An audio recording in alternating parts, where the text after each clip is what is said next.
nuova vita a quest'area della città con il taglio del nastro dello store di Padova del gruppo Euronics Bruno, una società di recente sbarcata in Veneto con i primi punti vendita.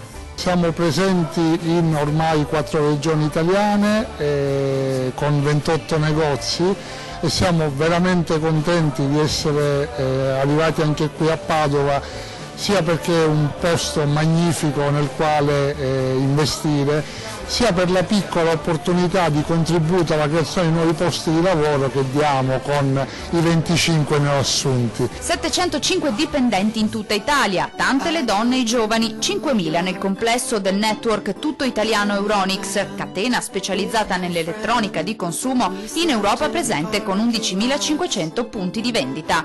Un'azienda che conserva il valore delle origini di famiglia, come testimonia la presenza di Enza e Pina Bruno, sorelle che dai genitori hanno ereditato l'attività. Sono proprio quello che sono i valori che hanno trasmesso i miei genitori a noi, che sicuramente noi portiamo nel nostro lavoro e trasmettiamo anche, come noi chiamiamo, la terza generazione, che sono ormai i nostri figli, nipoti e poi tutti quelli che sono l'organico dell'azienda. Siamo nati nel 1936 con papà e mamma che hanno fatto l'azienda. L'azienda pian piano è cresciuta, adesso c'è la terza generazione, i ragazzi sono tutti molto coinvolti, sono ragazzi seri con la testa sulle spalle. Un negozio all'insegna del green e del massimo rispetto dell'ambiente.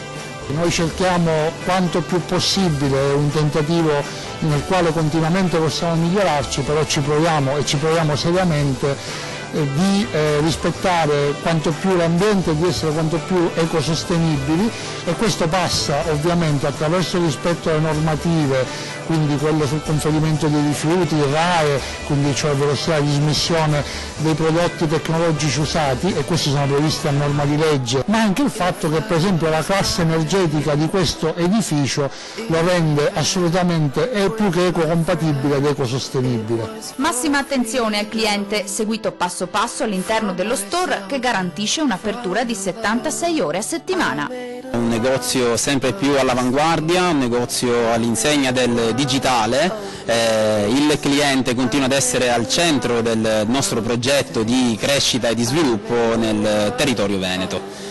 Padova, città bella, città di calore, molto più vicina in termini di valori alla nostra terra siciliana. Una presenza concreta, quella del gruppo Euronics Bruno in città, con l'appoggio ad una delle realtà più note dello sport cittadino, il Petrarca Rugby, con gli atleti presenti accanto alla famiglia Bruno al taglio del nastro dello store.